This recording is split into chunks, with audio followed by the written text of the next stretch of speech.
Sokoto, Zamfara, Kebbi, Jigawa,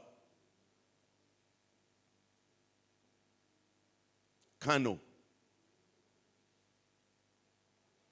Katsina, Bauchi, Gombe,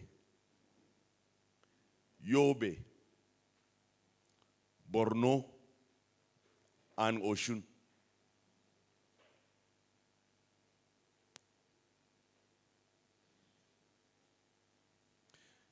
Now, by the 2019 presidential elections, the voters in this block were 25.4 million. By the 2019 presidential elections, there were 25.4 million voters.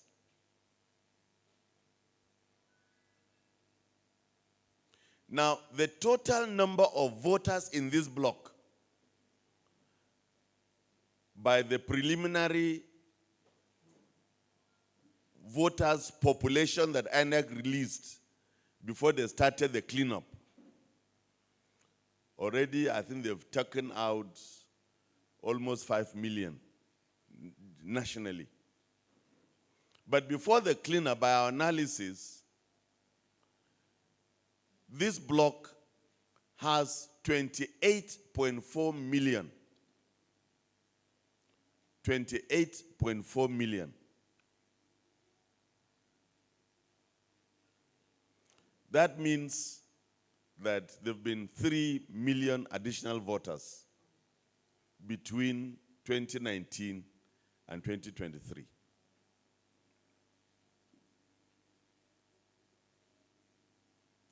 Now, a peculiarity of this block, a distinct peculiarity of this block, is that they've had the highest voter turnout in all the 6 previous elections.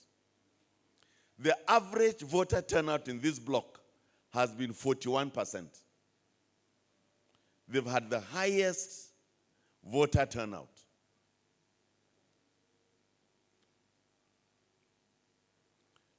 By 2019 elections, the average voter turnout in this block was 41%. Now, another characteristic of this block is that it's a very conservative voting block. And its voting pattern has revealed very conservative tendencies, often in the interest of the northern hegemony and its allies. Now, hegemony simply means the power center or power interests.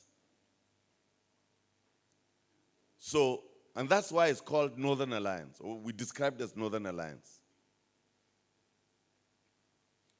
It is also noteworthy that within this bloc, there are often prevalent and widespread but subtle voting malpractices and manipulations. It is in this bloc that you find the highest rate of underage voters and voting manipulations, what you may call block voting, but is often not the product of voters.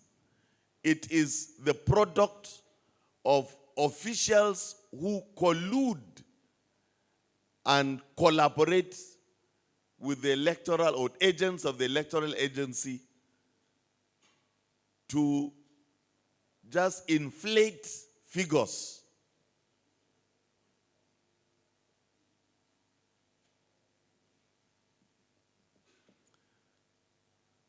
That's that about the Northern Alliance. And Oshun definitely falls into that pattern since between 1999 and 2019. The second block is what we've called the Victory Belt. Now, there are 17 states in the Victory Block.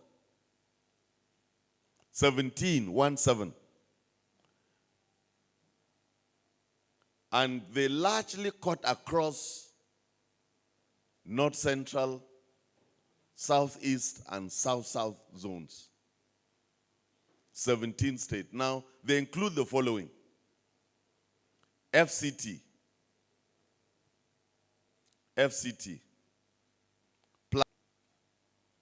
Benue, Adamawa, Taraba, Edo,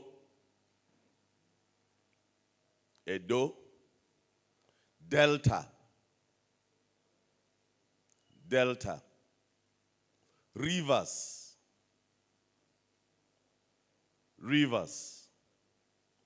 Cross River, Akwa Ibom,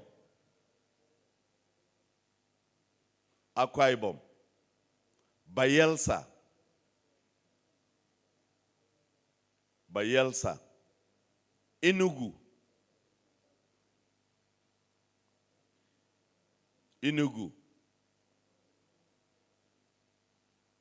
Imo,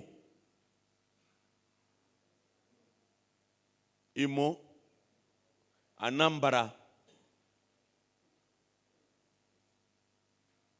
Abia, and Ebonyi. 17 states.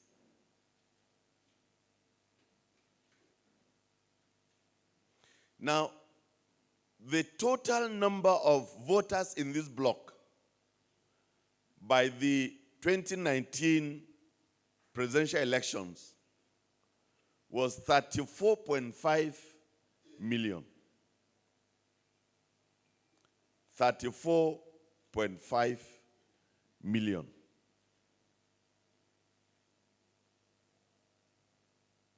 Total voters in this block by 2019. Now, by 2023, they've risen to 40.3 million. 40.3 million. Which means that there's been an increase of 5.8 million new voters.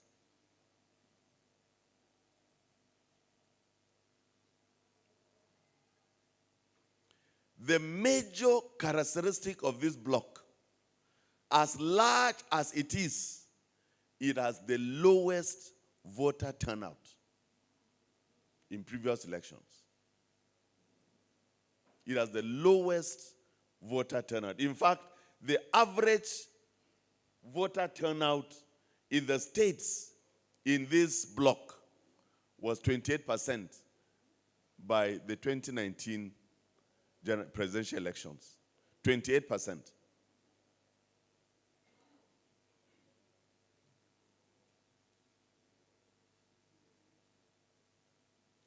%28 is extremely very low.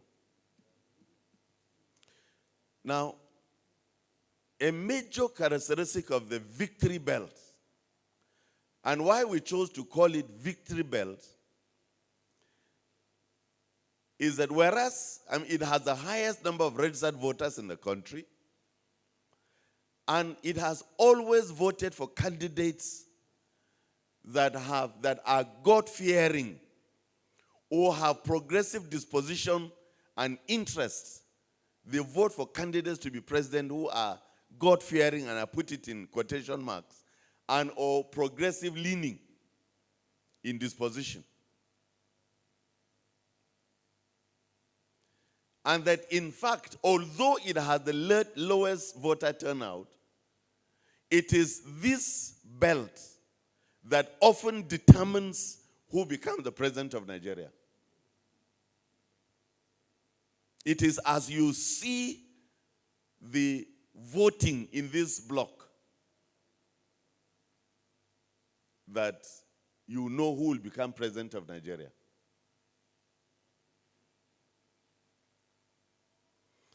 In fact, in the 24 years of PDP, virtually all these 17 states have voted PDP, except the 2015 elections, where Adamawa, Benue, and Nasarawa voted against PDP once in 5 elections. Adamawa, Benue, Nasarawa. But you will notice that even then, the governors have gone forwards and backwards. Governor Otom, for example, they come from PDP when he was zoned out in the primaries. They come to APC and won his elections in APC in 2019, but he could not stand the heat in APC, so he come back to PDP. And now, I can confidently tell you that Governor Otom is obediently PDP. He is obediently PDP.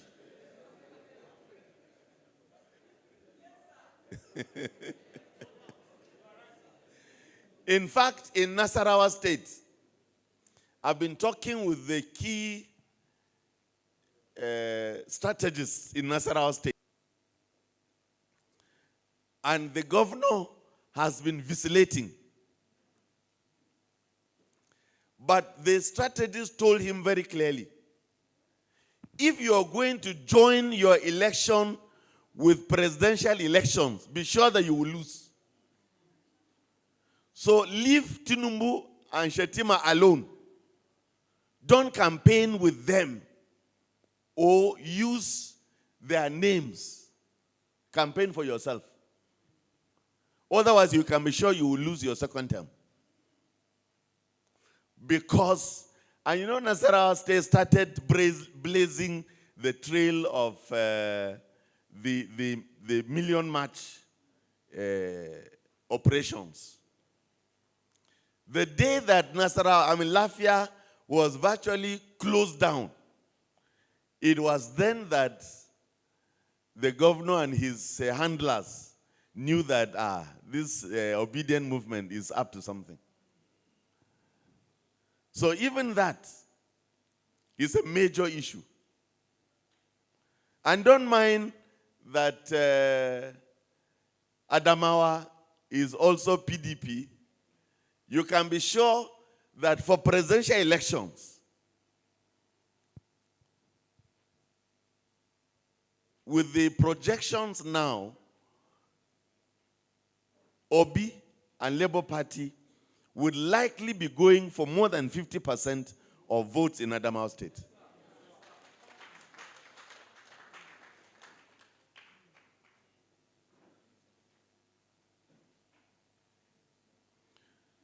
The major problem with this bloc is low voter turnout. In Southeast, for example, they would rather be playing football on the streets when it is election day. Because the streets are empty and so they would rather be playing football. But now, that whole arrangement has changed. In fact, the projections within the within is that the least voter turnout that each of those 17 states will register will be 60% voter turnout. That's the target. at least 60% voter turnout. And that the Nigerians who are not in their states of origin, okay, and particularly those from southeast and south-south, who are not in their states of origin, are likely the population that will at least give the obedient movement at least 25% in the Northern Alliance states. Those living in those states will likely give the obedient movement at least 25% in those states. Which means that in the Northern Alliance states, Sokoto, Zamfara, Kebbi, Kano, Jigawa, etc. You know, the minimum requirement of winning 25%, once we're able to thoroughly mobilize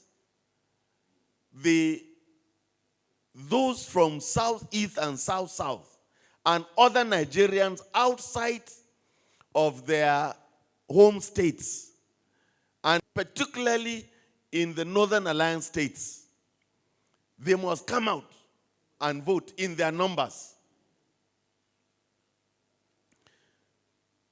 Before I end the presentation, we'll be looking at some of the strategies in pushing this 60%. The third block is what we call the rookies, and they have just 9 states. The rookies have 9 states. They include Kaduna, Niger. Okay, Kaduna, Niger, Kogi, Lagos, Ondo, Ogun, Oyo, Kwara, and Ekiti states. Let me take those states again. Kaduna, Niger, Kogi, Lagos, Ondo, Ogun, Oyo, Kwara, and Ekiti states. By the 2019 elections, this bloc had 24 million, 2019 years, 24 million voters in this bloc of all the 9 states, 24 million. But by 2023, the figures had risen to 27.2 million. 27.2 million, meaning there have been an additional 3.2 million new voters.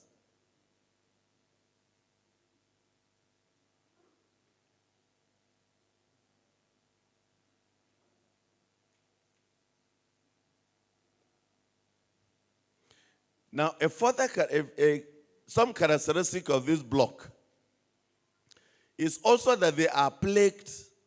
They are a bloc that have voting patterns that are uneven and uncertain.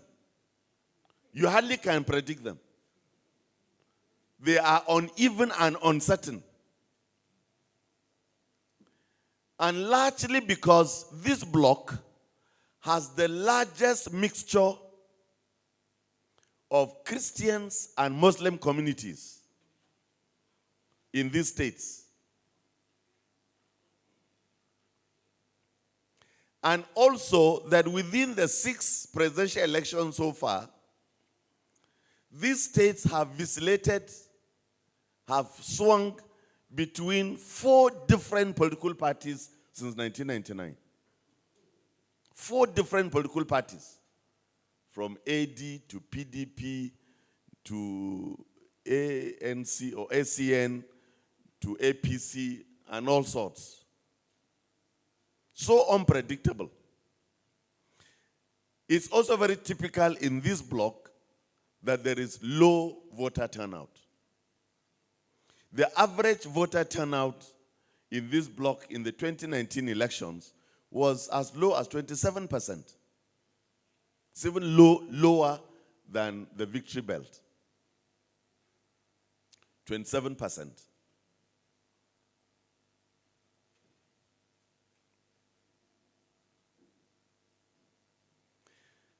Now, a number of key issues, key strategic issues for us to note. The victory belt, with over 40 million voters, over 40 million voters in this bloc, has the highest number of registered voters and has always determined who wins the presidency. And the choice of our term, victory belt, is because, oftentimes the Northern Alliance gives the impression that they determine who becomes president because of their block voting and very high turnout. But they really don't determine who becomes president because of their very conservative nature.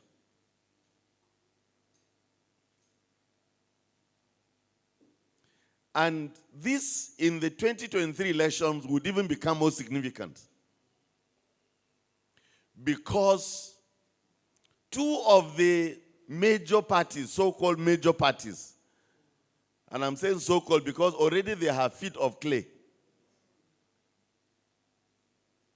Both PDP has a northern candidate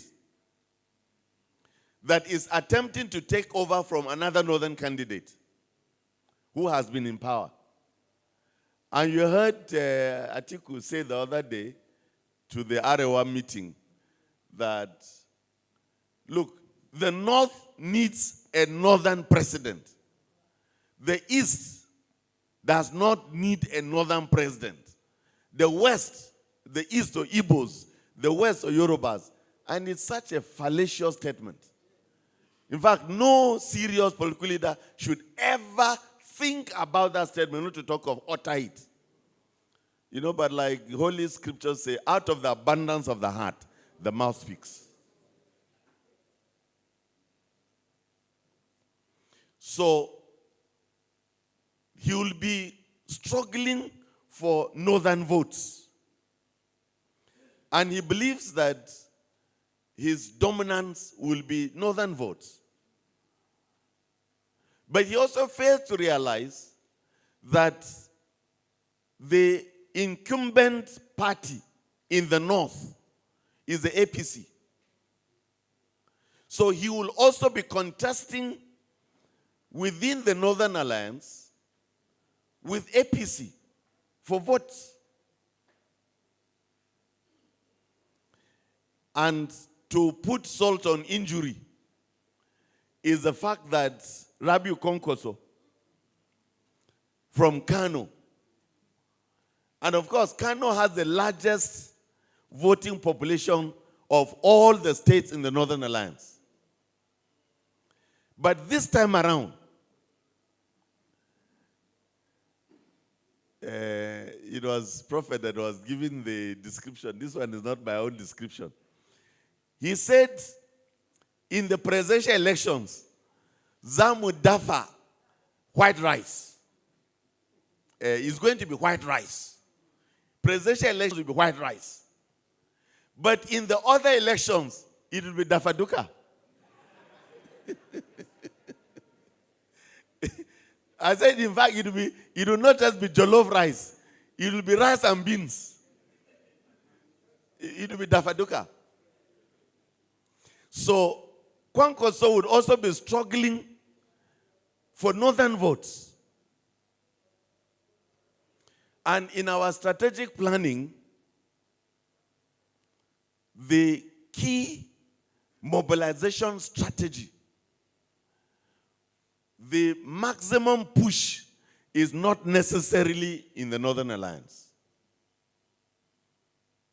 In fact, the Northern Alliance, as far as our strategy is concerned, is red zone. As far as the obedient movement is concerned. That's the red zone. So we must pick where we will pick. Wherever we can get people to mobilize, like I said, those who are residing outside of their states from southeast or south and other parts of the country who believe in the obedient movement will give us the 25%. And you know, sometimes our lack of, understanding of certain sensitivities.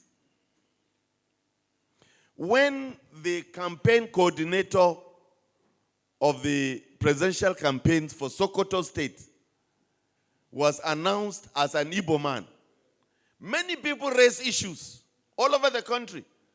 How can you have an Igbo man be coordinator in Sokoto? And of course, it was a little out of sync with the strategy. But that when we investigated, we discovered two very important reasons for that appointment. One is that he was somebody who was born in Sokoto.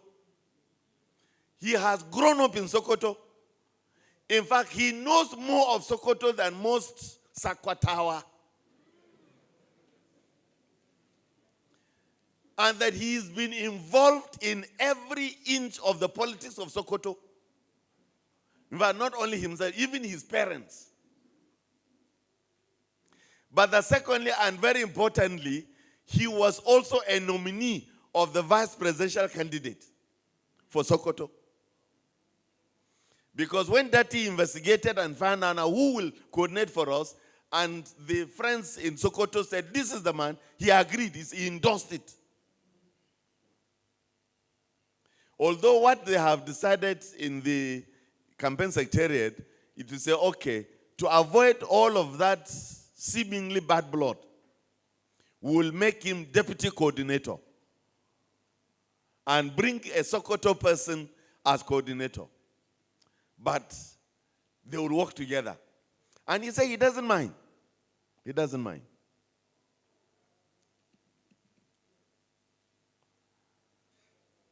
The second issue in our strategy is that we must push the victory belt's lower turnout.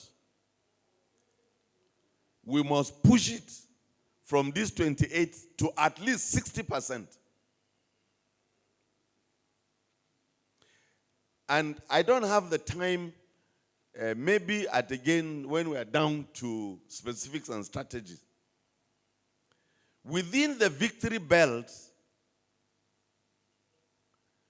this voter population of between 20 and 35 that I said to you yesterday was more than 45% of voters. More than half of this age range is in the victory belt. So, now that the obedient movement is essentially a movement of the young people, of we the young people. It is about us, the young people. Let me tell you some grammar I learned many years ago. You know, reading about the African American history, there came a time racism was worse in Southern America. But when El-Buba, one of the leaders of the African community, got up, and he had learned a little English, and he was addressing a town hall meeting with all the whites and blacks in one of the major cities in Southern America. And he said to them, "We is here, and we is here to stay." He said, our great-grandfathers, you brought them here. So we is here. And we is here to stay. This young population, we must go beyond their enthusiasm. And that's why, speaking to support group leaders, we must move the interests beyond the Million Man March activities. We must move everybody, like we said, we are down to less than 90 days. They must get their voters' cards. We were examining the challenge of collecting voter cards. And one of our friends from Lagos, you remember, I don't know whether you would have read that in Lagos, if you go to collect your voter's card and they think that you will not vote for Tinubu, they may not give you the voter's card. So we told all of our people in Lagos that being strategic means it is what you say to get what you get, isn't it? What you need now. Tell them, I will vote Tinubu. Jagaban. Shout the name to Jagaban. Jagaban. And collect your voter's card. When the D-Day comes, they will see we. But let's collect a voter's card. So we must move progressively and make sure that collection of voters' cards, and I understand that all of those who updated their voters' cards this year, between May and June, by this November, all the cards will be ready. So they will be issuing them out before or up to the end of November. Let's ensure that every of this critical population collects the voters' card. As far as where our strategy is concerned, the victory belt is the green zone for the obedient movement. It's the green zone. And we must do everything to push voter turnout. So when you get to polling units, one of the strategies we are hoping to also encourage us is that bring music to the polling stations. Bring music, make it a carnival. Let the young people gyrate, let them sing and dance. Occupy them. Don't let them feel upset. This thing is delaying. I need to go and do something. Play music at the polling units. So whatever we can do to get this mobile MP3, exactly, MP3 boxes, we will carry to every polling unit. Let's play music. Good music. Even the old people will join us to dance music. But there would be good entertainment to keep the young people at the polling units. Because the green belt must do the best that it would in this election.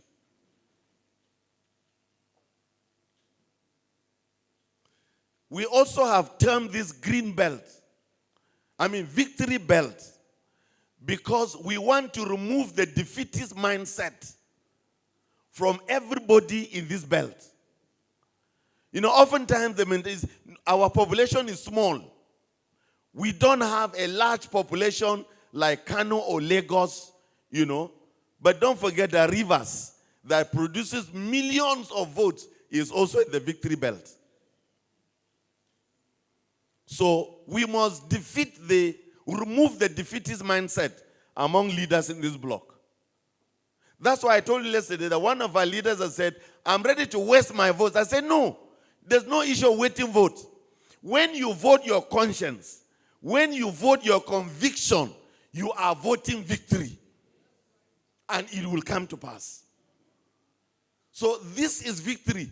We must live with a very definite mindset that we are already working towards victory as we raise voter turnout. This belt is the most significant block for the obedient movement. Already 2 of the external polls trends, the Google trends, and one other poll has clearly revealed that Obi is ahead by almost 2/3 of votes. And Google Trends, although it's largely among the young people, but it's also done watching certain other trends. And I don't have the time to tell you some of the statistical methods they take to make sure that they eliminate error margins. So Google Trends has confirmed this already. So once victory is on our side, victory on our side. When I was very active in politics, contesting election, one of the things we tell our supporters is that once votes have been counted, set up your drum, start dancing. Even if you lose in your polling unit, start dancing. When you start celebrating in your polling unit, the next station will be wondering,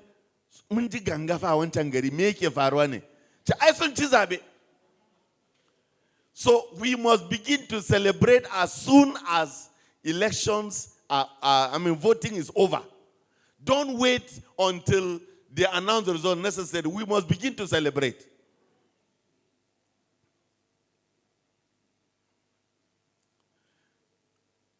The rookies belt, the rookies block, for us is yellow zone. Yellow zone. But we can easily convert the yellow zone into the green zone. And the combination of the green zone and the yellow zone clearly gives us more than 26 states. Clearly. So victory would be more assured when these 2 zones together are working. So the obedient movement should build its winning strategy around the victory belt and the rookies belt. Welcome on board the winning team. We shall celebrate.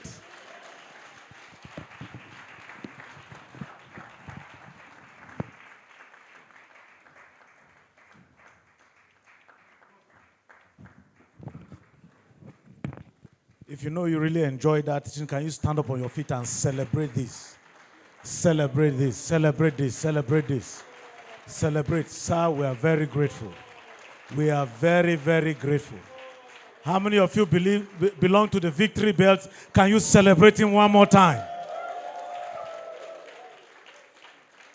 How many of you are ready to break through the Northern Alliance to get victory for the victory belt? Can you celebrate him one more time?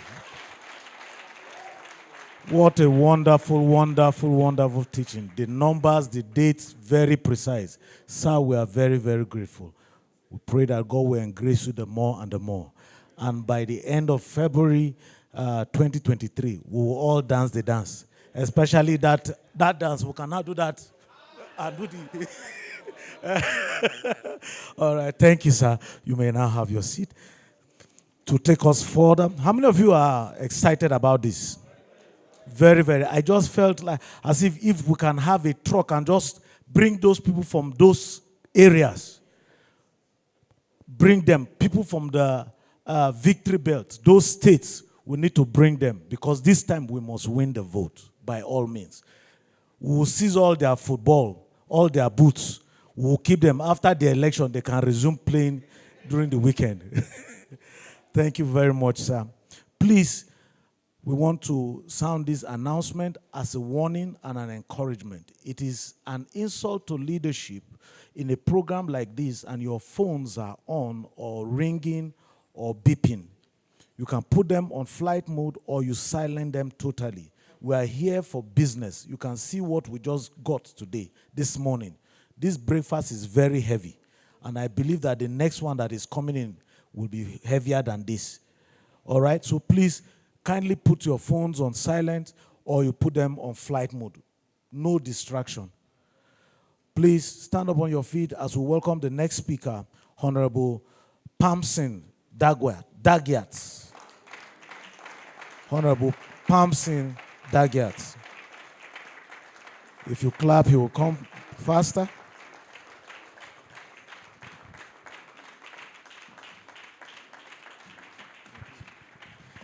Thank you very much. The IT, can we do what we... Thank you, please, we may be seated.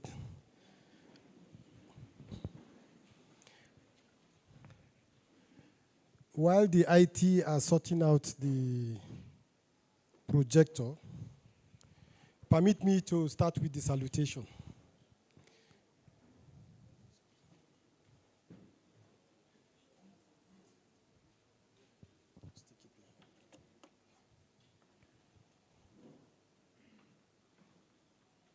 Okay. There is this saying that uncommon times require an uncommon mentor. We are all here because somebody chose to be a mentor at these uncommon times. Please help me appreciate the prophet for giving us this opportunity to interact. Thank you very much. When I was given a slot and I realized that Professor Dabin will be speaking, I decided not to bother myself with strategy, because somebody who has been within the political turf and have been able to steer a ship of political movement towards victory, then I don't need to talk strategy. And Professor Dabin did not disappoint at all. Prof, we appreciate. This partnership with IBBN, I met Reverend Medoki for the first time. I have never heard of him until this coalition came. But the kind of patience and the kind of calmness, I am praying God that God should give me some of the grace.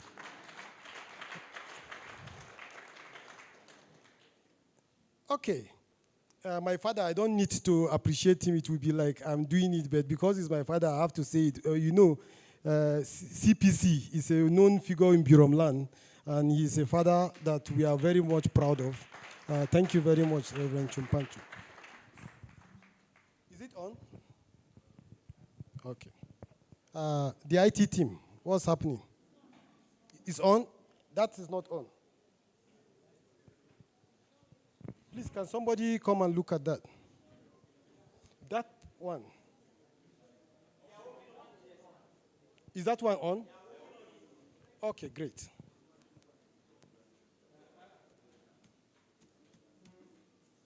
Now,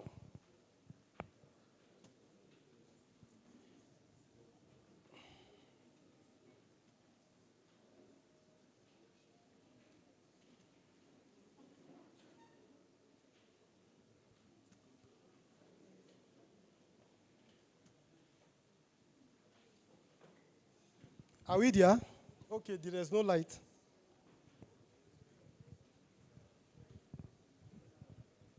Okay, let me just say it clearly that I won't take much of our time because I won't be reinventing the wheel. All I will be doing is to just lean on the knowledge we've gotten yesterday and some of the analytical points that Prof have just given us for this morning. So I will rather just be motivational in my presentation. So I will be speaking on regenerational consciousness. Regenerational consciousness. And I took the premise of that topic because Prof yesterday said that a positive mindset is the foundation for electoral victory. The implication is that the victory starts somewhere in the head and is very individualistic.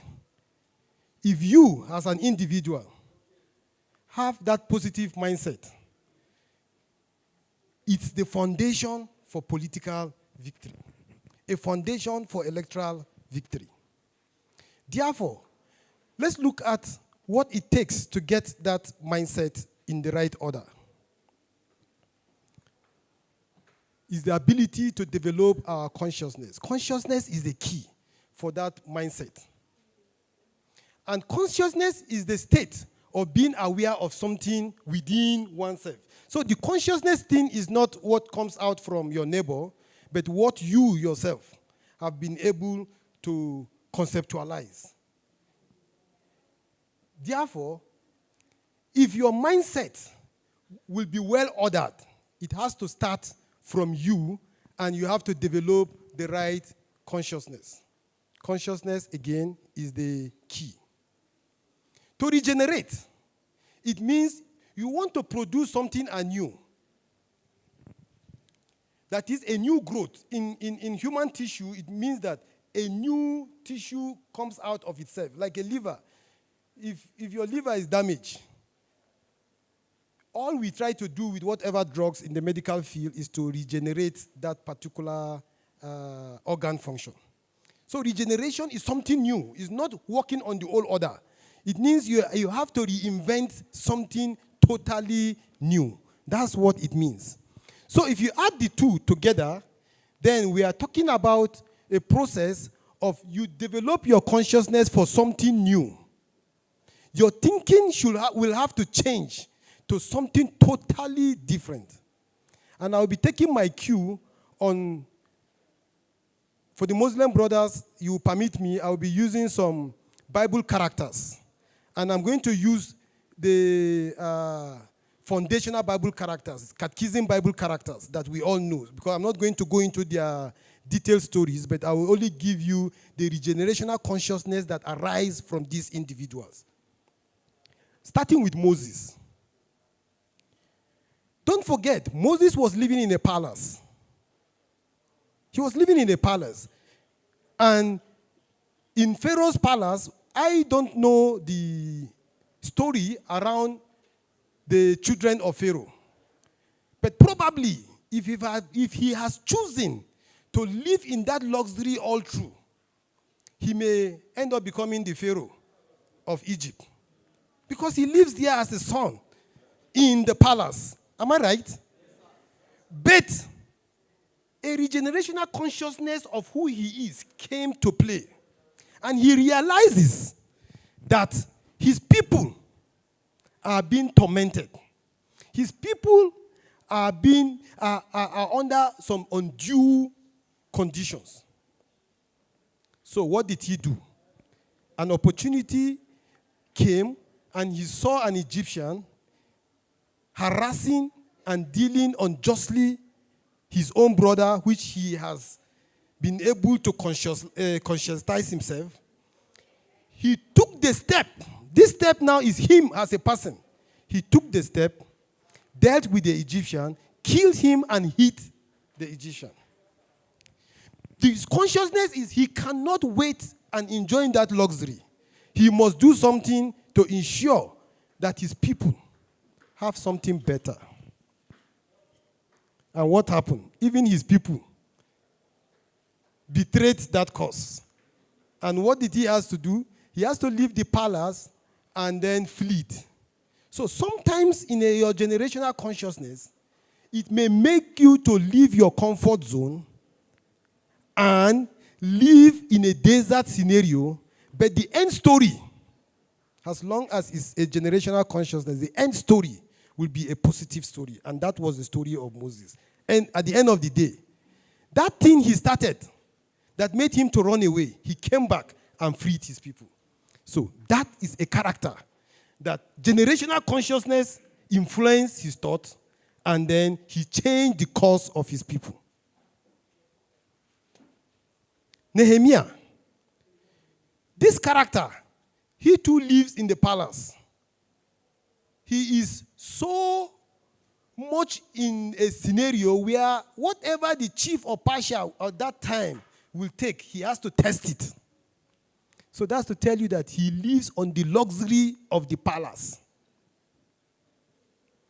But because of generational consciousness, everybody coming from where he came from, he will ask, how is the people? How is that my place? They told him, the walls. The walls are falling. The walls of Jerusalem has fallen. Because of that generational consciousness, he took step. Don't forget, he was more or less a palace tester who the king trusts. If he says this food is good, it's good, and the king will eat it without fear. He took the advantage of that closeness, and based on the fact that he's driven by the generational consciousness, he begged that he should be allowed to go and what? Build that wall. 52 days, he built that wall.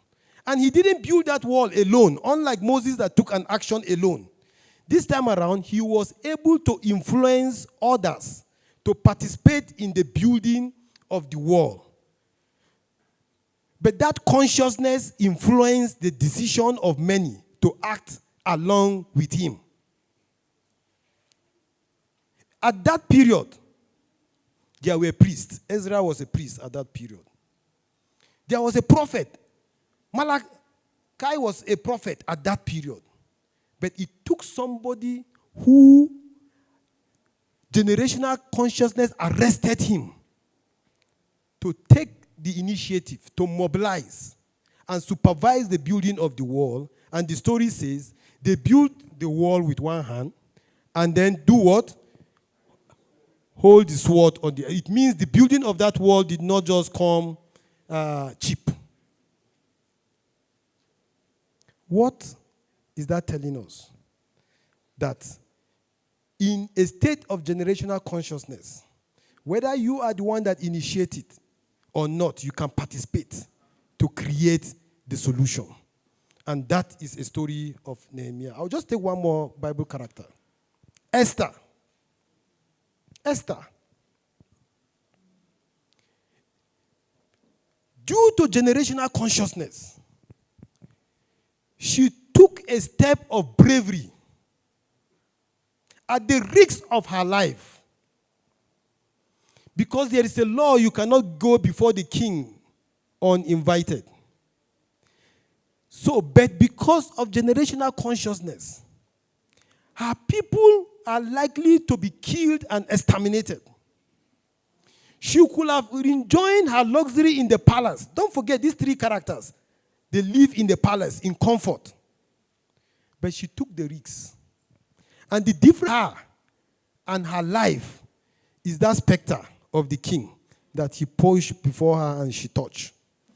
It takes generational consciousness for you to rise up to the act of doing the needful for the survival of yourself and your people and your generation. That is a presentation. In your ability to go and preach this gospel of let's do this LP, let's do OB, is not because of anything, but you are floating in that consciousness that has existed, and you believe that you have to do something as a person, just like Moses. You have to mobilize people to join you in the act, just like Nehemiah. And you have to do something. Whether you perish, and that is the story of Esther. This man has created a political generational consciousness in Nigeria. That is why we are here. That is why we are here. At a presentation in Langsfield, I did mention that this man, he was a governor of the 36 governors we've been having, and by the time you count the number of democratic sessions, then you are going to have almost 100 governors that have governed states in Nigeria. But this man, he did his own differently. It's because of that he planted a consciousness in the political terrain. That seed of renewed political consciousness came up, and we realized that in this Nigeria, so things can be different. That is what he did. Now, by just giving us the idea that things can be different, did not just stop there. He went ahead to show us how he did it in Anambra. For the first time, a governor refused all the panapherias of governance, the enjoyment that goes with it. Even after government, even the salaries that goes with ex-governors, he refused to collect any. Is this real? This Nigeria? So he watered that consciousness by the fact that in this Nigeria, things can equally change. This Nigeria. Of course, when you plant that kind of seed, and when you plant a seed and you water it, what do you expect? The seed will generate, isn't it? It generates. But instead of stopping there, he still goes ahead to tell us that, well, if this thing happened, this is how we are going to do it, and this is how Nigeria will change. This is the roadmap. We are going to leave consumption to production. That is a scenario that we thought has already eluded us. But here he goes.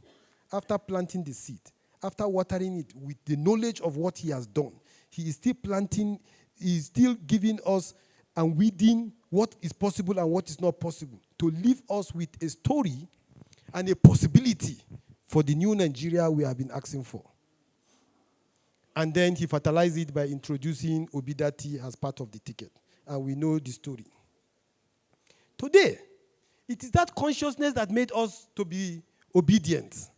And everywhere now, if you talk about people of Labour Party or people that are pushing for the Obi's presidency, they say we are obediently and we are what? Useful. Good.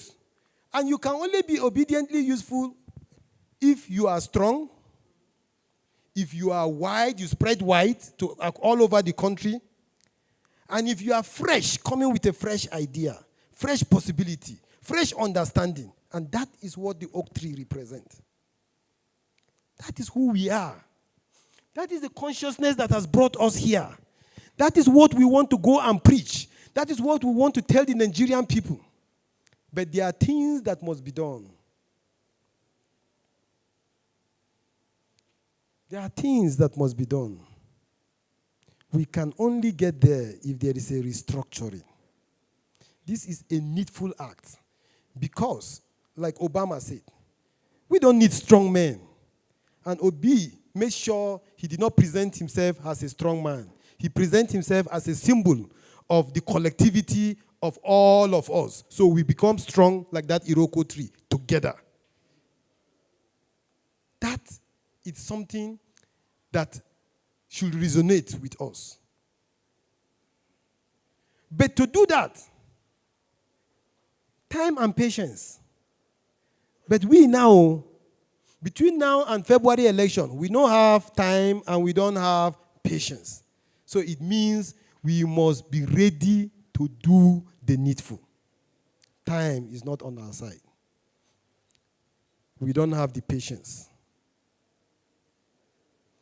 Thank God for the independent press. At least we have the new order where the social media has given us an opportunity for communication. We must utilize that effectively. And thank God, this session is all about IT. So, this has given us some level of operational line that we can operate on. The other things are act of governance when the time comes, where it's not the poor that will be pressed to give to the government, but everybody should. That is a taxational issue, and let me leave that. It's something that will. But the civic education is what we are doing here. We must tell ourselves that this thing, this consciousness is possible. If you don't believe it, like Prof mentioned yesterday, it's from the mindset. If you don't believe it, you cannot offer what you don't believe. And you cannot stand for what you don't believe. Participation. These are needful things in order to get things done. We have an advantage. The digital and informational generational standing that we have today. And that is why this program is hinged on how we can use technology. When the man is telling you that you can, if assuming I now said, okay, I have evangelized to 10 people and they are ready to go and vote OB from my polling unit. The application will tell me number 1 person has already voted, number 2 has voted, but 3 did not come yet. I now know what to go and do, to go and bring him at home to come and vote. Technology will help you to be able to do the needful. So this is an advantage. And that is why we must take advantage of the digital and informational generation. Because our clientele, should I say, we thrive among the youth. And technology is a function and an operational tool of the youth. Secondly, we have an advantage that the present government did not meet the expectation of the Nigerian people. Is it difficult to tell somebody that Damamuna siya may 85 naira per liter? Yenzung is almost 250 naira. If you don't. So, is it difficult to tell somebody this is where the expectations, they told us this will happen, this will happen, this will happen. None, not one. Not one has happened. So it's easier. Now we have advantage. We have advantage. That's why you can proudly go and campaign for this particular regenerational political consciousness. Because this will make the difference. Before, you will get 2 million votes from Kano. And the registered voters are 2 million. But with the INEC beavers, that storyline is now a close issue. So it's an advantage.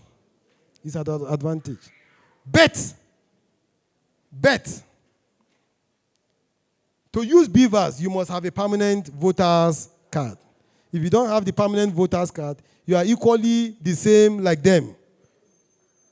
Because you do not be counted. Presently, we have a problem. This flood, only God knows what happened to the permanent voters card of those who have collected. And if you look at it critically, demographically, our area of strength is where the flood happened, the southern part. So this is a challenge that we must see. How does that impact on our PVC's availability? And for those young men that their PVCs by INEC presentation will be available for pick from the 15th from the 12th, good. Thank God they are taking it to the wards, so it has reduced the wahala. Please, we have an advantage because most of the people who did this new registration are obedient. So if we can mobilize to go and pick those PVCs, this is an advantage that we must take. Finally, we are in a global village. The whole world is looking at what will happen in Nigeria. So even the government herself, the kind of muzzling they want to muzzle, they are limited.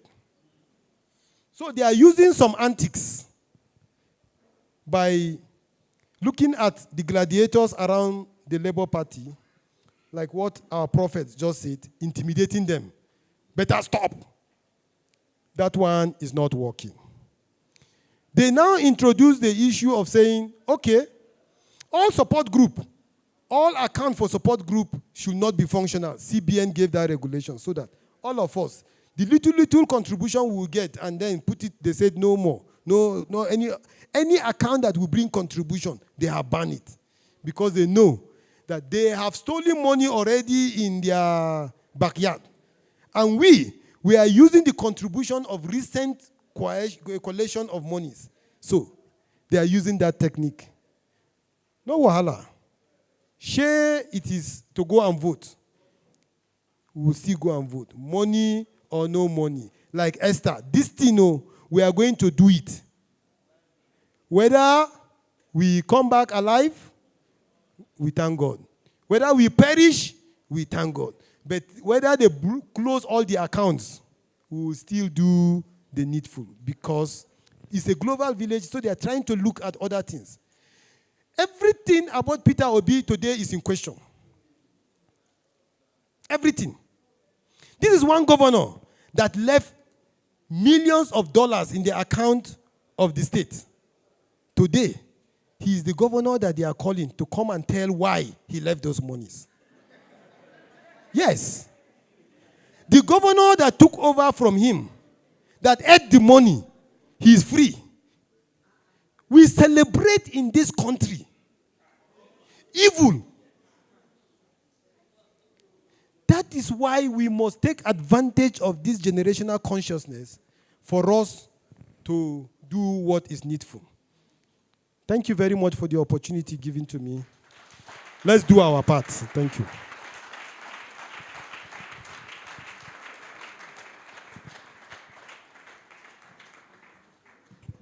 You can do better. Can you jam your hands one more time? Jam your hands one more time for him. Regenerational consciousness.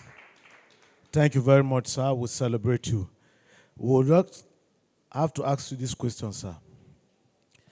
We learned yesterday that there's a Dawa Dawa generation and there is a too much Maggi generation.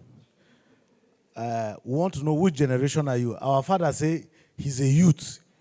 He didn't specify the generation he belonged to. So which generation are you? But in the course of your teaching, we also discovered your generation, and which we all belong, is the obediently useful generation. If you are obediently useful, can you stand up and celebrate him one more time? I believe that this is the generation we all belong. Thank you very much. While still standing with a clapping ovation, can we call for the next speaker, Mrs. Blessing Mangai. Mrs. Blessing Mangai. Jam your hands for her, she will come faster.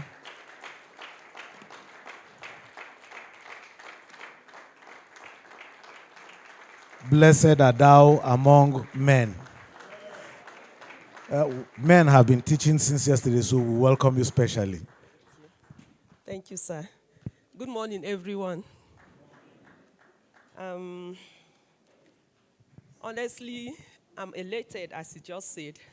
Blessed am I among men to be bringing us the next talk or presentation. First, I want to thank our amiable and great man of God for this privilege. Not just you and everyone that has sacrificed to be here. I might not be able to call all of you by name, but I appreciate this opportunity. Thank you, sir. Thank you, everyone. So we'll be looking at a topic, anger management. You know, when the prof finished giving those analysis, the data, and all of that, I just felt like, how do I go and make all those people in the victory? How can we have this advantage and at the same time is our disadvantage? So there is a need to really do some grassroots work, right? And why are we bringing up the issue of anger right now? You will agree with me that an average Nigerian right now is angry. Are we together? An average, someone say very angry. Sometimes you don't even know who you are angry with. Are you angry with yourself? Are you angry with your children? Is it your parents? Is it the government? You just know you are angry. And that angry has, now the anger is not the issue, it's how you deploy it. And it has ruined a lot of things. Young people are angry, and because the anger is matching with energy, they are deploying it. When they are supposed to make good points, it ends up being bad for them. So that's why the issue of managing our anger as we go out to mobilize people is key. If we must win this victory, we are already there. So if I want to summarize all we've been saying since yesterday, is that we are for change, right? We are new Nigeria, and we are for Labour Party. But at the party, we are not depending on the party. I took note of that, but the party depends on us. So there is a work for us to do. Now, anger issues have been a pressing issue. It's an issue of mental health. So an average Nigerian, as I've said earlier, is angry. And when you, at the slightest opportunity, even when you've been bottling it up, you explode. So we want to see how we can manage it. You will agree with me that even when we go out for this mobilization, you might be expecting antagonism from outsiders. But it will surprise you that it's the people from even your family that will start opposing you. How do you manage that? People you expect that will quickly see reasons that Peter Obi is the solution, and they will be talking off point. You'll be wondering, is something wrong with you? How do you manage all of that? So that's what we'll be looking at. I will have shared with you my screen, but because of the faint screen there and then the time, so I want to quickly I will be mentioning a lot of points, and I believe we are the young generation, so we'll catch up. So I said first, what is anger? Anger is an emotion characterized by antagonism towards someone or something you feel has deliberately done you wrong. It is a strong feeling of annoyance, displeasure, or hostility, a desire to lash out verbally or physically. So you'll agree with me that it is not just physical now. Even verbally, if you lash out, it is anger. It is also known as wrath or rage. Then when we talk about management, just a very layman definition of management. I don't want to buzz with deep ones. We say management is the process of dealing or controlling things or people to achieve set goals, right? So if we want to say, apply it now, we can say that anger management is the process of dealing or controlling anger. We want to see how you can deal and control anger. So quickly, having said this, I just want to mention some points because of time still. I'm conscious of that because I want to cover a lot. I want to look at what causes anger or some underlying issues around anger, which is trauma. Trauma is a concept that has been there for a while now. People live with it. They go to church and pray. They go to mosques and they say, give some alms. They go to the doctor, I'm having issues, and it is not yet taken care of.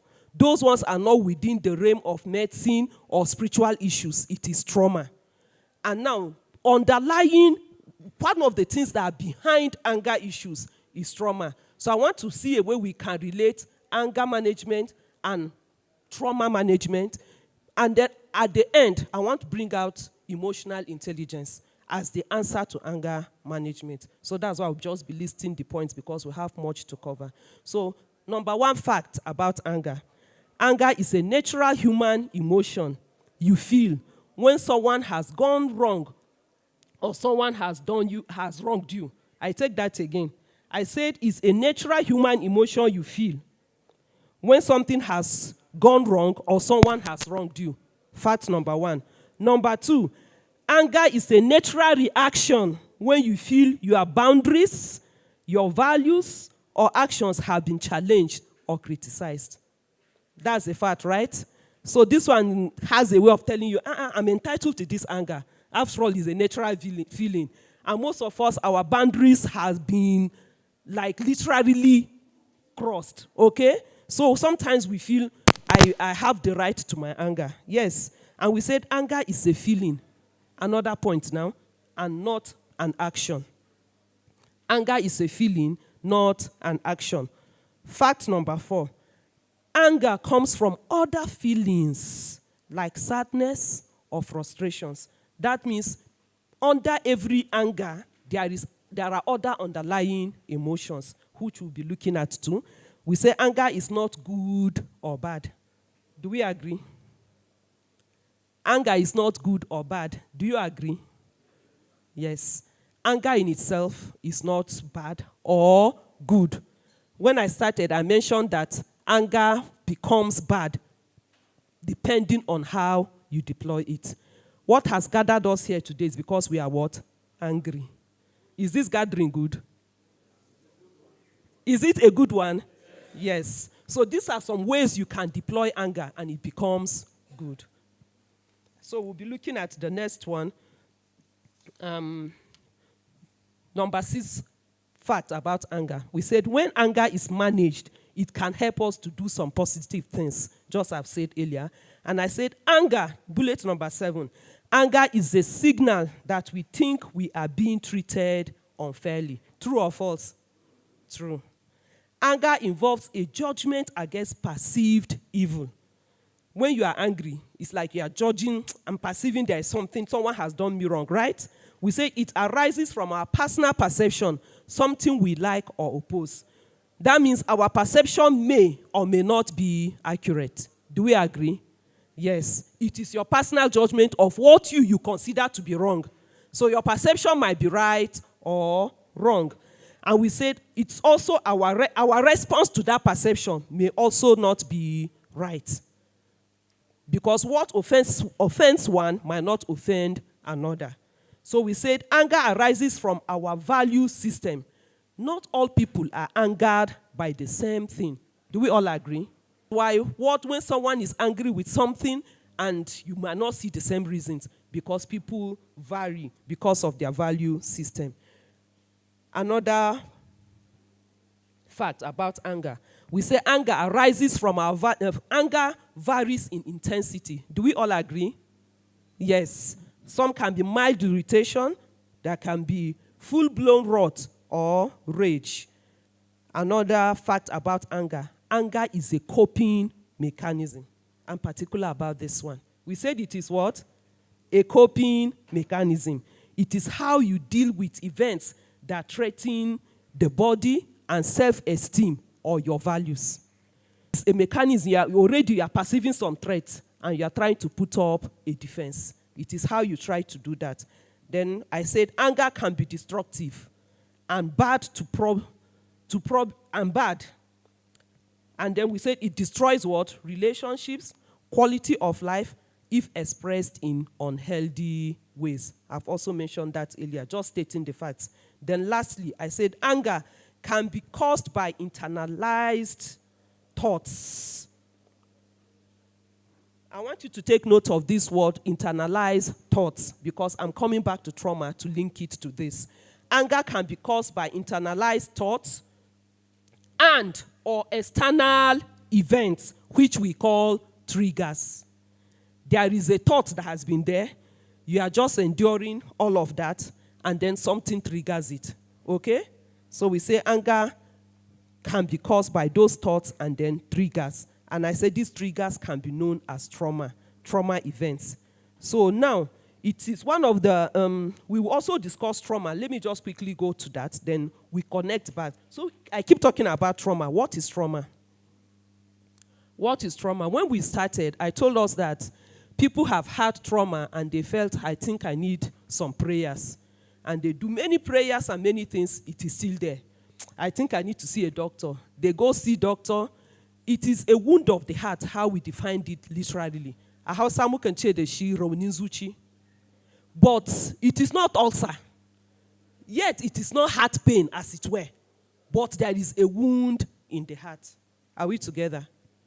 So trauma, we say here, can be defined as the brain's and mind inability to cope after a distressing or dangerous experience. We have been faced with experiences that are terrible, distressing, Now, after those experiences, your mind becomes disabled. Your inability to cope properly, that is what we call trauma. Now, someone else might not have had that experience personally. So if you are the first recipient of the experience, or you experience that dangerous issue or distressing issue, we call it primary trauma. But if you witness it, or you hear about it every day, like some of us do here these days, most of us on WhatsApp, they'll just send you one picture that you did not ask for. They'll post something that just comes into your phone, and then before you realize it, you've already seen it. So you have experienced it. Now you are hearing the stories, or you are seeing things from other people. We call that secondary trauma. So whether you have experienced it as a primary person or from other people around you, anyway, you are traumatized. Are we together? Either primarily or secondarily. So let me mention some things that can cause trauma, because I know up to now some people are looking at me, what is she still talking about? Maybe when I mention the causes, you find out whether some of these things have happened to you or to someone very close to you. Some causes of trauma can be accidents, right? We say rape or sexual abuse. We have crisis. Are you getting closer to home now?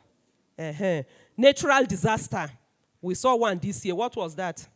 Flood. Childbirth. Childbirth can cause trauma. I have a cousin who married an 18-year-old girl.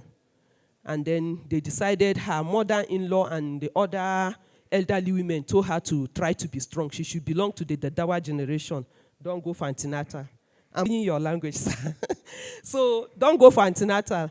And then on the day of delivery, little did they know that the baby was weighing over 4 kg. And then they started the delivery process at home. Not just weighing over 4 kg, the baby was breached. So the baby started coming with hand, they will push back the hand. Present leg, they will push back.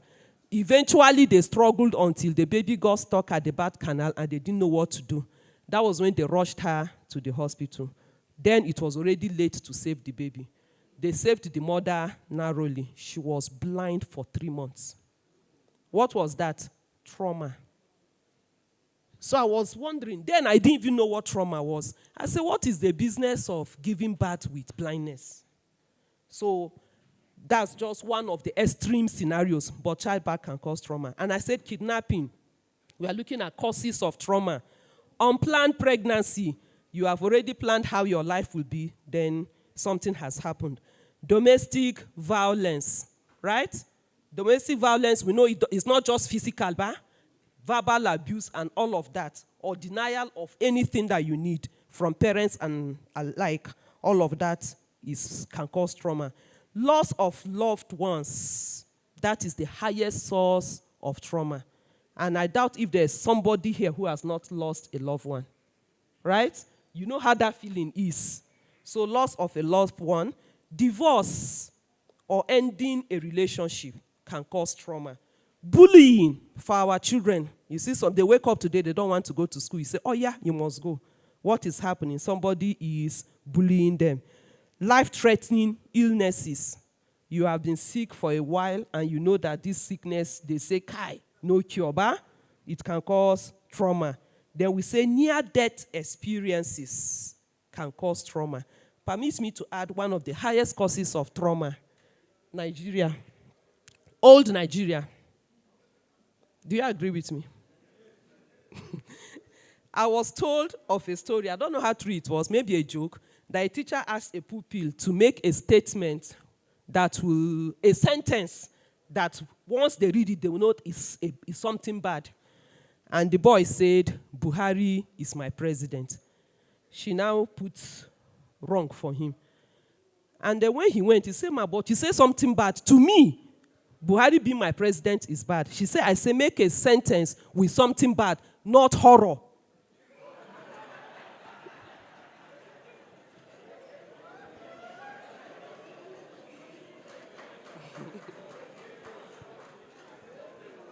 So, you get that? So it's beyond an average Nigerian, traumatized by nature, by default. And average, permit me to still use old Nigeria because things are already changing. Yes. So what are the symptoms?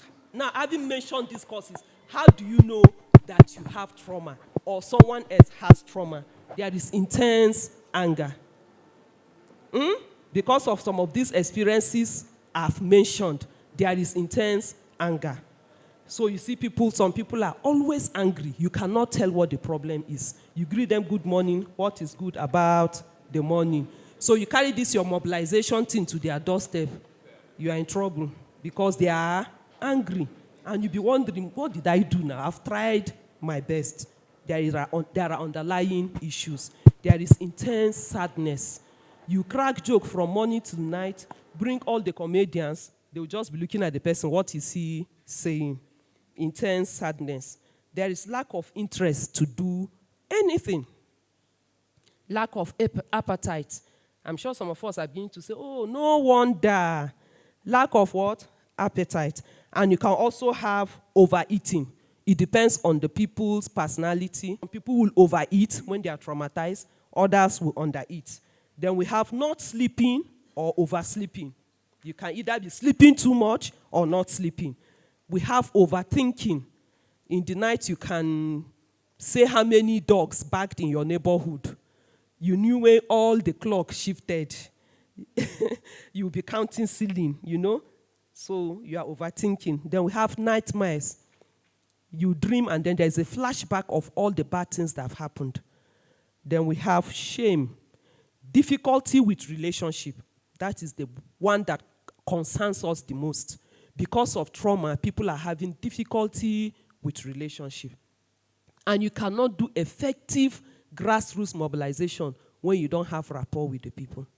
Are we together? We cannot. So the earlier we start stressing, what is the reason for my anger?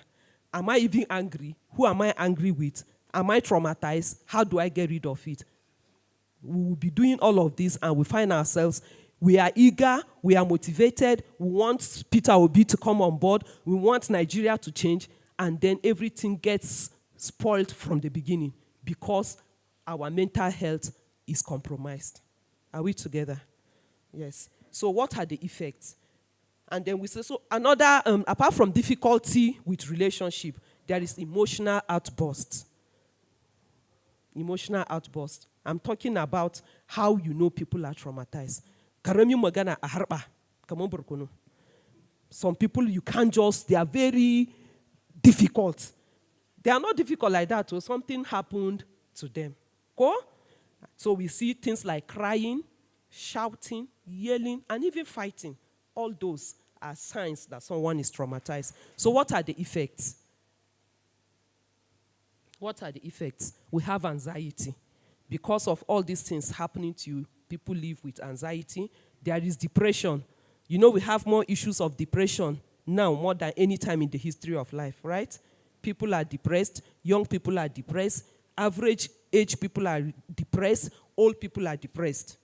We have anger still as the effect. You see anger surfacing everywhere, from the effect to the symptom to all of that. So we see anger, people living with anger as the effects of trauma. And we see suicide. Suicide. That's also happening. The rate of suicide is also high, higher than any time in history, right? Then we have drug, alcohol, and substance abuse, especially with our young people. Especially with the young people.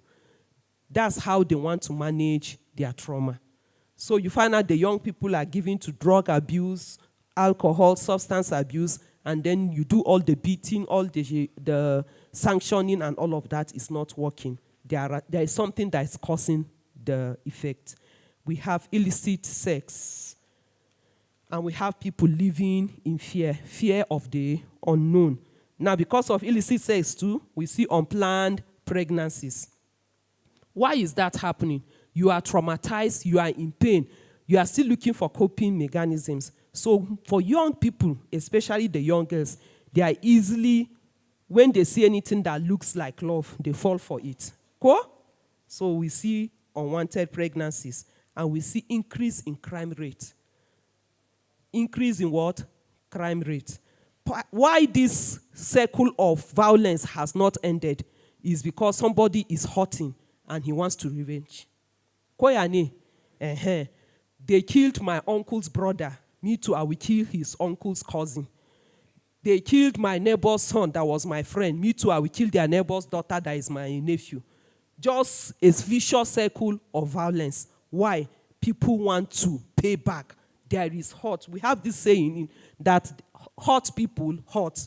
When people are hurting, the tendency for them to hurt others is very high. Yes, so the crime rate is increasing because people are hurting, all as a result of trauma. Then we have post-traumatic stress disorder. That's why you see people, you don't know whether they are okay or they are not okay. They are walking, they are talking to themselves. What is happening? Trauma. They pass you say, oh boy, you don't see me. Hey, my mind don't go far.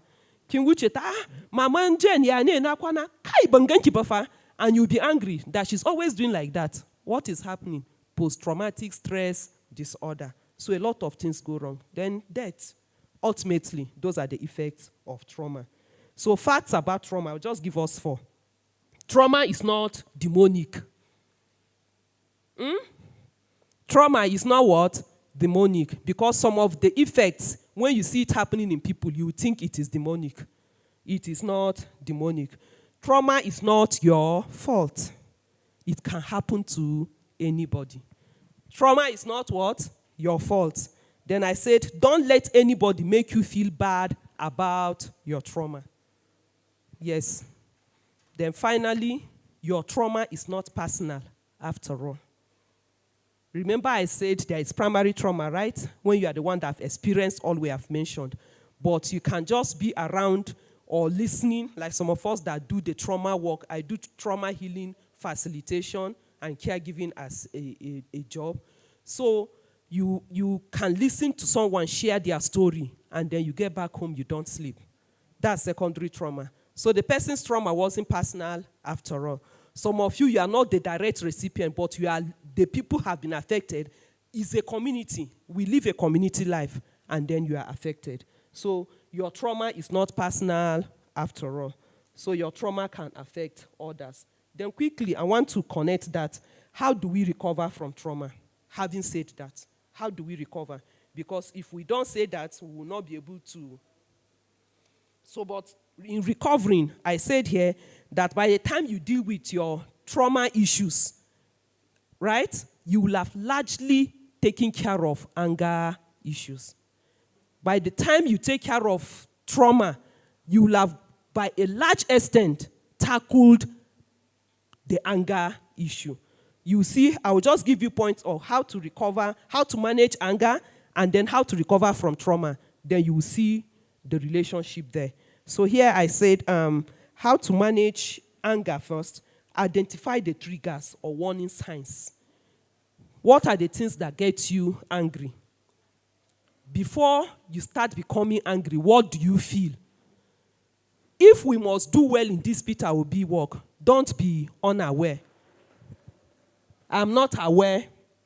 I'm not aware. Have you heard? Is that word familiar? Who is it coming from? Someone that is not aware of what is happening in Nigeria all the time. So you cannot afford to be unaware. So the first point of being able to manage your anger is to be aware of yourself. Are we together? You have to be aware of yourself. To be unaware is very expensive. So we said here you have to identify triggers or warning signs. Now, being aware is to the point of knowing your body. Your body gives you signals. Some of you, when you're angry, your heart starts beating faster, right? Your hands start sweating, even in just weather. You start feeling headache from nowhere. Your temples are tightening. You just have, those are warning signs. These are the things that get me pissed off. I am getting angry. I might lose it. So if maybe you went for mobilization and you are beginning to be aware of that, what do? Take a break. Do something that will make you not to allow that thing to happen. Are we together? So identify the triggers. What are those things that trigger it? then talk to somebody. Talk to somebody. Many people have died of issues that if they had just opened up to one person, they will find solution. If you are seated here and you know you have anger issues, please talk to somebody. Who do you talk to? Talk to a trusted friend. Talk to a therapist. But by all means, don't hold it in. Try breathing or muscle exercises. Let's read, let's study. Even online, there are exercises that will help you. Some will say count 1 to 10, right? But there are some, take deep breath and breathe out. By the time you finish those exercises, the main anger that want to spoil things will have gone down a little. Then what did we say? Think before you speak. You know, some of us speak as we are thinking. In fact, some of us finish speaking, then we now think of what we have spoken. It should be the other way round. Think before you speak. Then walk away from the situation. Some of their strategies for fighting or opposing this work is to raise dust deliberately where there is none. I hope you know those things will happen. The earlier we start preparing our mind that the cause of this work, some people might want to just offend you. They want to just push you to the wall so that you just do one small move and mutaru. That's how they used to say it. We will not give them those opportunities. So how to manage your anger? Walk away from the situation. Then refrain your thinking. Most of life issues happen at the thought level. Are we together? We need to refrain our thinking. Make your thinking more positive. Then use humor to reduce tension. I said what? Use humor to reduce tension. When you go out there and issue some people, when some even joke, we take it first hand. Every comment you want people to explain, why did you say it like that? So we need to be humorous as ambassadors of Labour Party. Where there is tension, use humor to reduce tension. So quickly, I don't know if I still have much time. I wanted to add something before I wrap up with emotional intelligence. Okay, now finally, let me look at how do you recover from trauma. I was trying to relate the two relationships, right? How to recover from trauma. We said accept your trauma. Now, I didn't tell you anything about trauma other than informing you what trauma is. When we do trauma recovery or healing process, it takes 4 to 5 days from morning till evening. So all I've done now is to just make you to be trauma aware. But part of the things that happen with trauma is there is denial. Because of your experiences, you deny that those things have happened. It is also part of the mind's, the body's effort to cope with the challenge. There is denial. So for you to even start the journey at all is accept that you are traumatized. Are we together? So you must accept. Then at the root of trauma healing is forgiveness. Because most of the things we are going through now, it's not all of them that you are directly responsible for. In fact, most of our pain, if you trace it, they are caused by others. If they ask you, you can point 1, 2, 3 people that you think are the reason for what you are going through. So if you must get the journey started, forgiveness must happen. Then allow yourself to feel your emotions. That's the most difficult part, this part, Wamba. There are times you have felt like crying, especially Maza. Amanche Maza Basa Kuka. Koyani. Please say something. Okay, it's not now. Not in public. Okay. So, by all means, allow yourself to have the emotions. If you feel you cannot cry in public, go to your room and do what? And cry. Go to your room and do what? And cry. Permit me, I'll be giving an illustration from the Holy Scriptures. We are told of a man, Peter, right? When he denied Christ, after all the bragging. He was a leader, powerful leader, like us, obedient, permit me to say. And then suddenly, he misbehaved. What did he do? The Hausa translation, I love it. Anche se bitrusia rusa dokuka. When there's somebody rusa, is it that kind of cry? So you can imagine, it's like the team leader that time, then he now rusad with Kuka. Permit me, they were missing it up. So you are permitted to feel your emotions. Then talk about it. I mentioned that in anger management. In trauma, to talk about that thing that has pained you. If you don't talk about it, nobody will know. Talk about it to a trusted friend, to a therapist. Eat right. In managing your trauma, do what? Eat right. If you are overeating because of your pain, reduce it. If you are undereating, reduce it. And then what you are eating too should be healthy. Then sleep right. Do the things you love. Learn new skills or new hobbies. Just practice self-love. Then travel, if it's in your power. When you do all of that, you are on your road to recovery. So all we say there is that by managing your trauma, I say you're already on your way of recovering from anger or managing your anger largely. So anger management is a psychotherapeutic program for anger prevention and control. So anger management is your being able to deploy your anger successfully. So we are all angry, we agree, right? When I started, most of us were angry. Somebody say very angry. So can we, already we have started, we are channeling the anger to a good cause. Cool? Yes, but we can do more. We can do more by cautiously knowing ourselves. That's why I said you cannot afford to be unaware. So now, what I want to bring finally as a round off is in anger management, you have to be emotionally intelligent. If you must manage your anger, be emotionally intelligent. What does it mean to be emotionally intelligent? Or what is emotional intelligence? I say it's the ability. Emotional intelligence is the ability to identify and manage one's own emotions as well as other people's emotions. Do you see that? It is beyond anger management. When you manage your own anger, you are managing anger. But when we say you are emotionally intelligent, you are able to identify your anger. You manage it, or your own emotions. It doesn't matter the emotion. And you are also able to manage other people's emotions. So it is the way forward, actually, if you must do this work effectively. Because you might be there managing your emotions, okay? And the person you are meeting is not ready to do anything.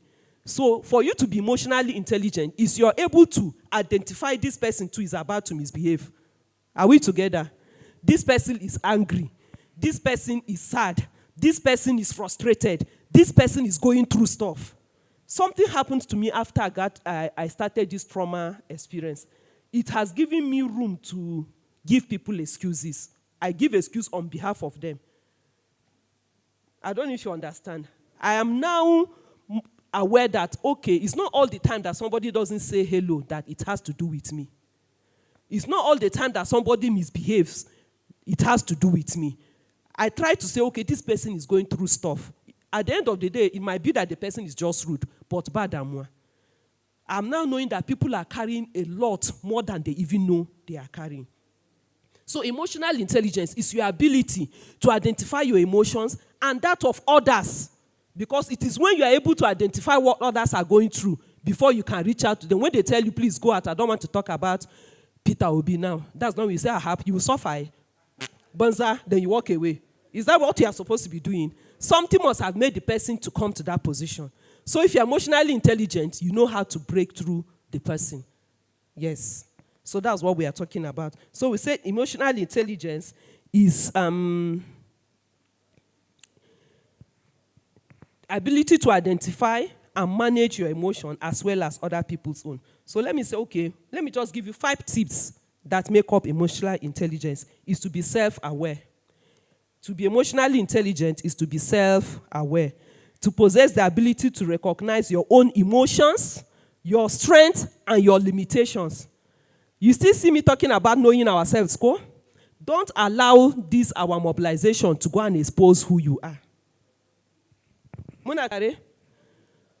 Don't allow the mobilization or this work, the campaign, to expose who you are. Then you will now be looking at yourself like, so this is me. Have you not heard people say, I don't know what came over me. Before I know it, I've already broken the guy's nose. You should know what comes over you at every point. I don't know what happened. Before I knew, I just jacked the guy. Please know what happened. That is what we are saying in essence. Nobody should be caught saying, I didn't know what happened. Please know when you said kinchi ubenki, so that you will know why you said it. Don't ever be caught unawares. So we are saying that to be emotionally intelligent is to be self-aware. Know your emotions. If you know that you are the one that cannot control your emotions, and I'm far at you, and oh yeah, John, go and calm those people down. And you know that when you go there, you end up beating somebody. Don't go. Say, no, me, I will stay here. Let Ruth go. Or let Ali go. Because you know yourself that when you go there, you might not calm things down. You will blow. So just know yourself.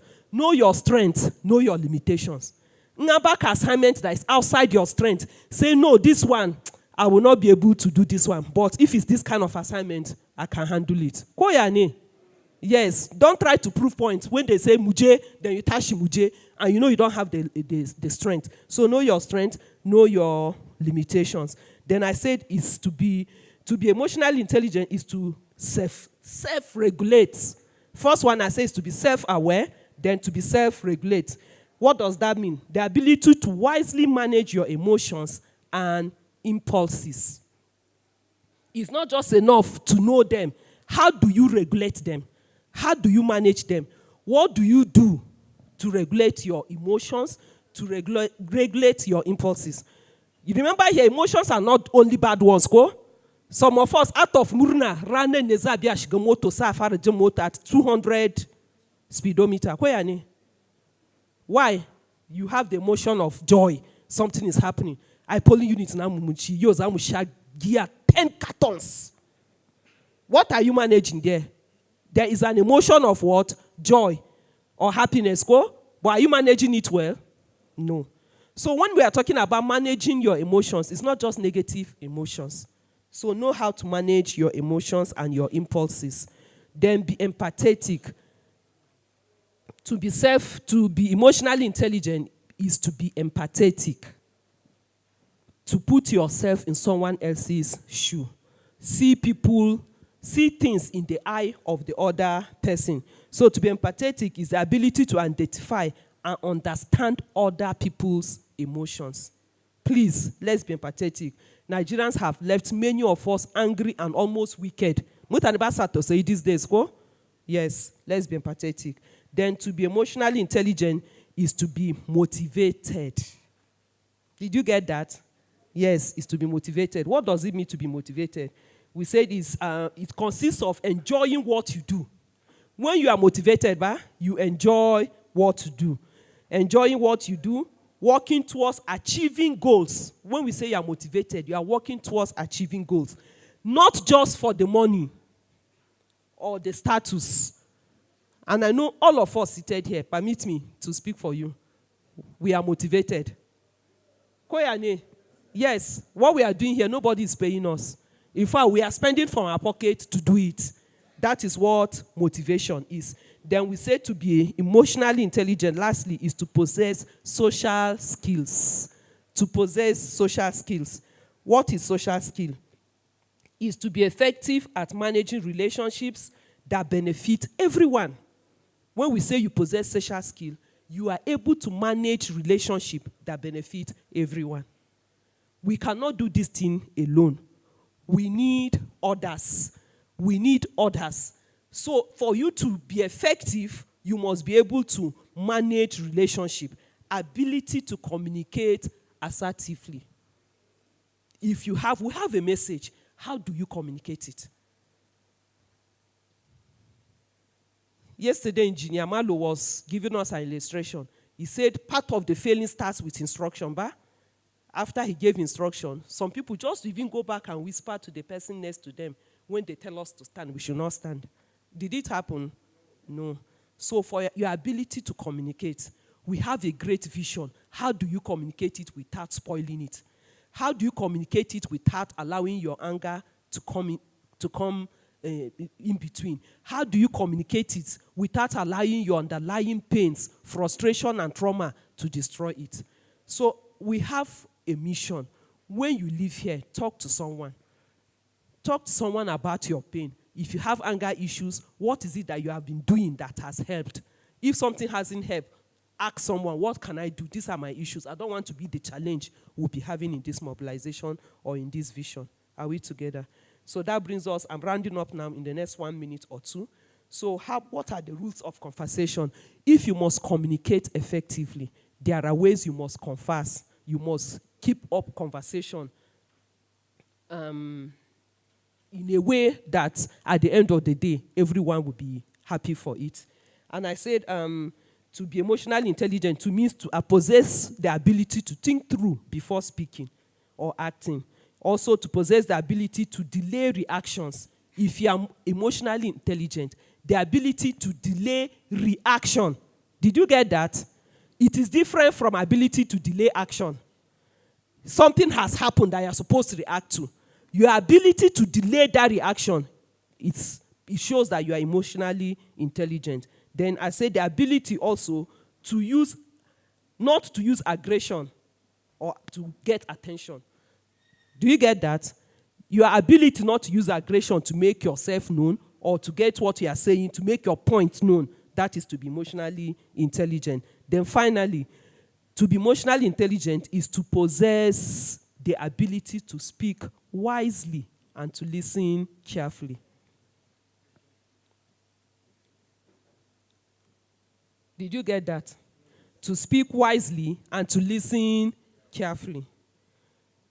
Most of us listen. No, we hear. Most of us used to hear, but we don't listen.